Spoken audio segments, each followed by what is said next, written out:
These clothes are the last ties 34-year-old Heidi has to her life back in Guadalajara.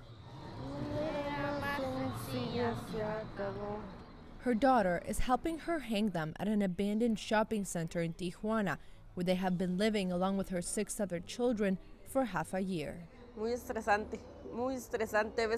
It's really stressful.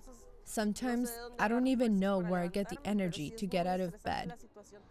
Tired of broken windows and bones at the hands of her husband, Heidi left Guadalajara and took her 7 children with her, knowing the only place he couldn't reach them would be the U.S. But when she got to the border, she was told that because of COVID, they weren't accepting asylum applications, a rule called Title 42. So for months, she has been sleeping in this tent with her children, living next to dozens of other migrant families, all waiting for Title 42 to end. I feel sad, she says, desperate. A lot of things go through my mind. Sometimes I feel like life isn't worth living. Like it'll be better if I'm dead, she says, because nothing is going to change. Everything will stay the same.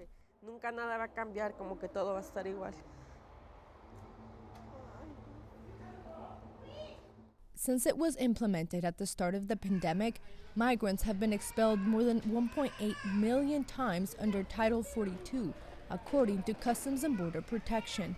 When they're expelled, they wait in border cities like Tijuana. These tents are set up on the doorsteps of the Borderline Crisis Center. Judith Cabrera de la Rocha is the co-director. She says they used to shelter migrants in emergency situations for a night or two, but Title 42 has changed everything. Estamos sobrepasados, ¿no? We are overstretched. Because of the situation, there has been a bottleneck effect in Tijuana, she says. There are thousands of families waiting to claim asylum. There aren't enough shelters in the city, and of the shelters that do exist, there isn't enough space. The average length of stay at this shelter is now 6 months, so they've started to address longer-term needs, like schooling and infrastructure. This place isn't suitable for residents. We don't have the infrastructure to shelter all of these people.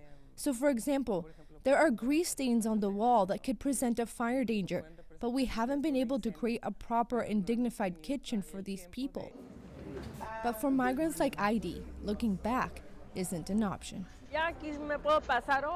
Sometimes I spend hours out here looking at the border, she says, because I know someday God will help me make it to the other side. And so, despite everything, somehow, hope in this abandoned mall is still alive.